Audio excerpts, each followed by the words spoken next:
Hey YouTube, what's going on, and welcome back to Cairo and His Things. Today we're going to take a look at a brand new offering from Cyansky, the Vanguard. This release is quite unique and fun, but it is also quite a bit controversial as well. So what we'll do is we'll unbox it, we'll go over all the basic specs on the light, look at beam shots, and then towards the end of the video you can check the timestamp for my final thoughts, and that's where we'll cover a bit of opinions and just overall discussion on this light.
Let's get started with the dimensions on this flashlight. I'll go ahead and throw those up on the side of the screen.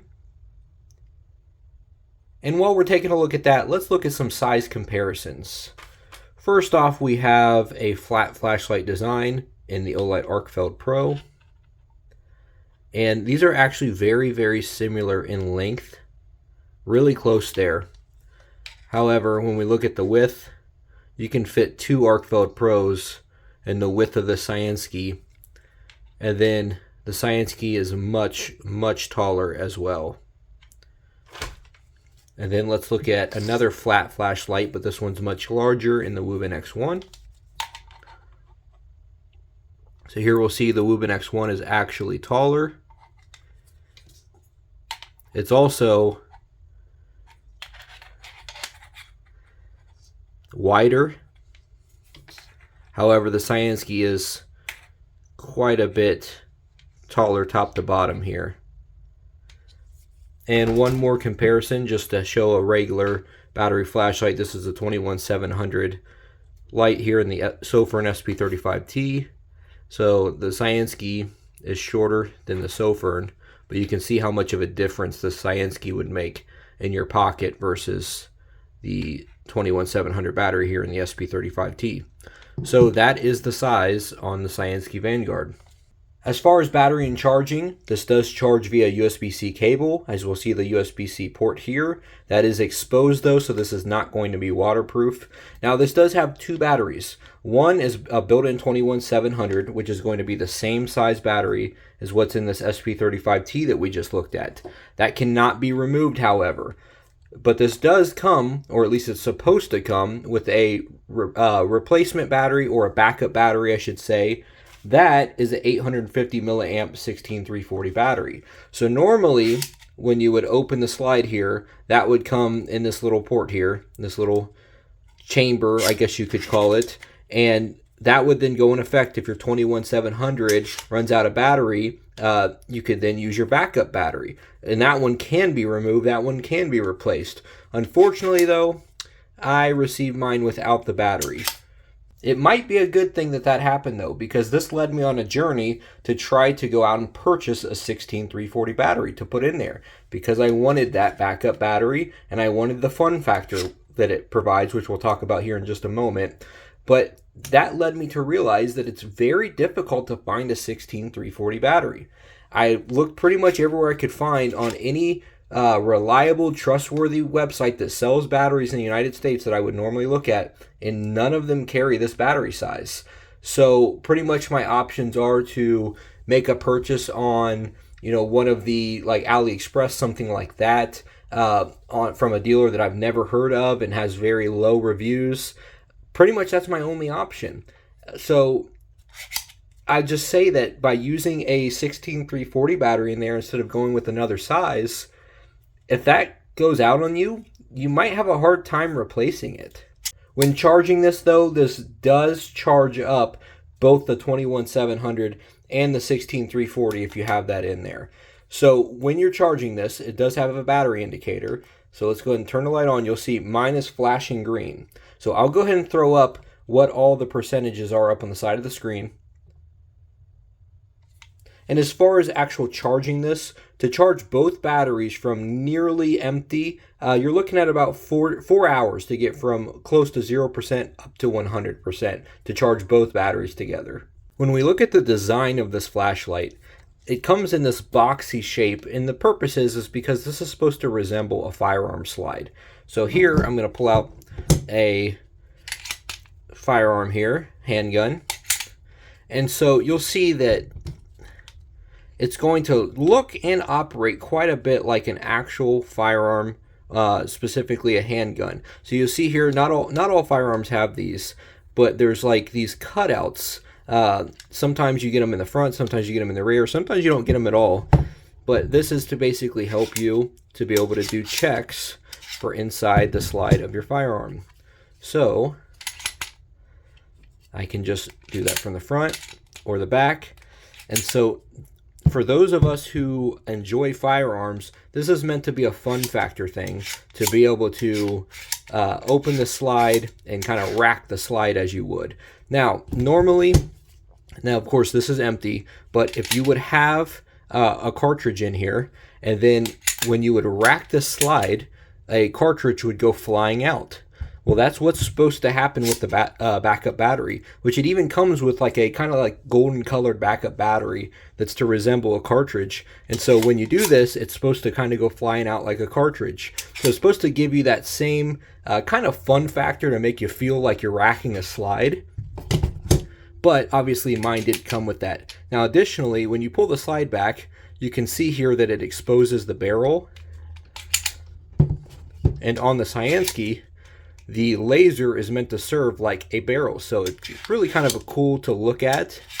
And one more thing is, you'll see when I pull this back, it hits the slide stop. So to release it, I have to push down on the slide stop.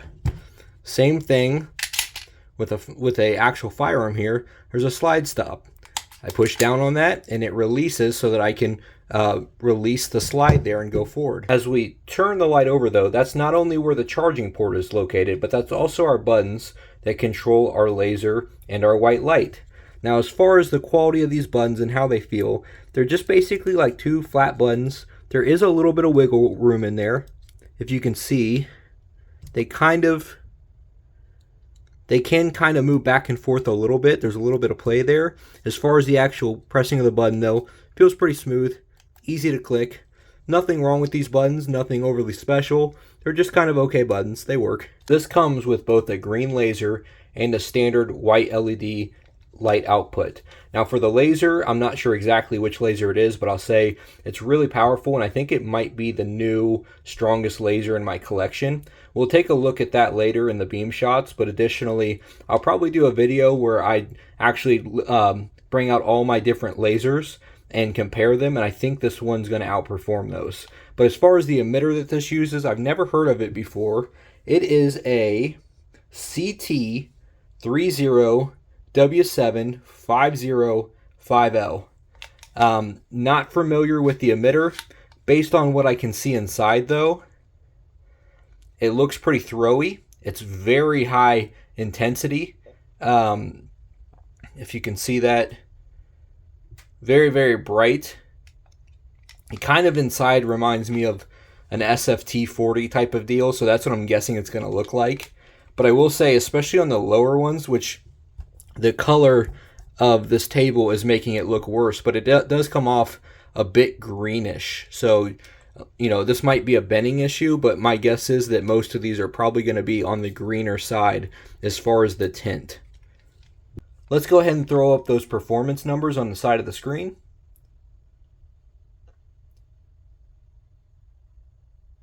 All right, and let's actually take this outside and see what it can do with some beam shots.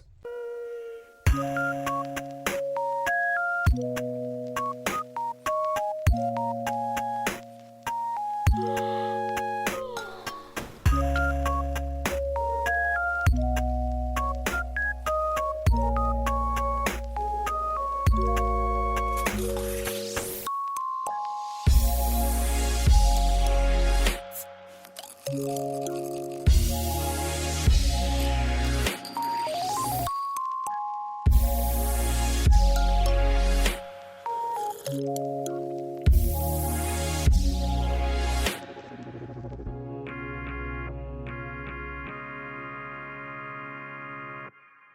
get into the final thoughts on the Cyansky Vanguard. Let's start off with what I like.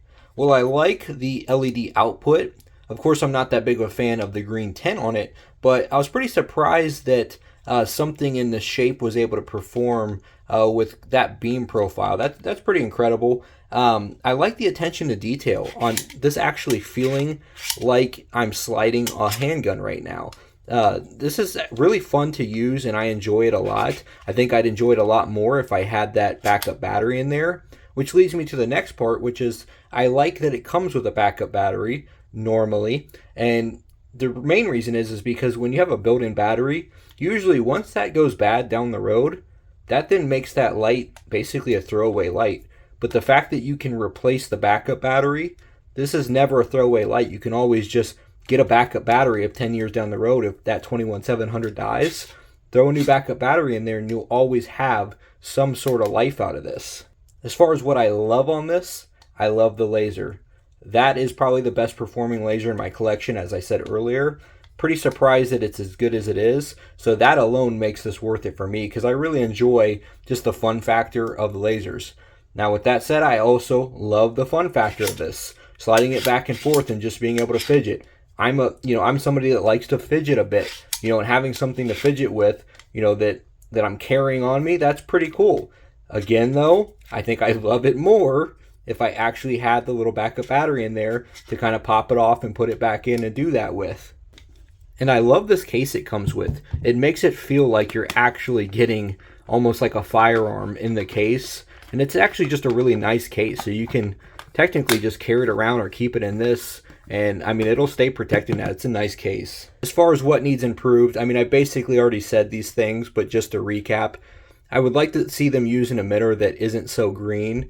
But I mean, something that resembles the beam profile would be great. Just do something that isn't going to be that green. And then additionally, change the battery size. So that way, if it comes without a battery or if it just goes bad and you need to replace it, don't make it something that's so difficult to get your hands on. I'll probably end up eventually just ordering one of those off of AliExpress, but I really prefer not to have to do that. And let's discuss the controversy over this. I have seen a few people have already posted this where they got it ahead of time, and some people in the community aren't too happy about the fact that this does resemble somewhat of a firearm. They're saying, hey, be careful, this could get you hurt carrying this around. Obviously, be careful where you're taking this and sliding it in front of people. I wouldn't walk up to a police officer and just slide that rack in front of him. That might be a little bit dangerous. But generally, I mean, this doesn't have a grip on it. It doesn't look that much like a firearm. It looks like a black box.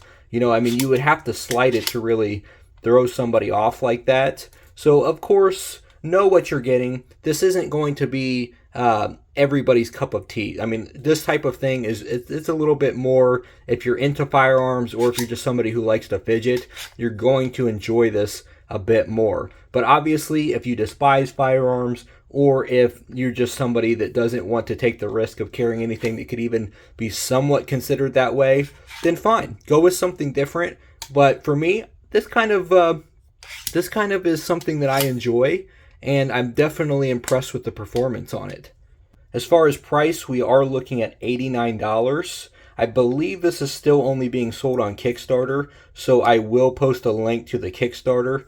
I'm sure down the road this will probably be on Amazon, on Cyansky Direct website, stuff like that. But for now, I'm just going to have the Kickstarter link on there. And if you're still here in this video, thanks so much for staying tuned. I do only have a 3% subscriber rate as far as my views go. So if you would consider subscribing, it would really help me out as a small channel. I'm really trying to get to that 1,000 subscriber mark. Thanks so much for watching and have a great week.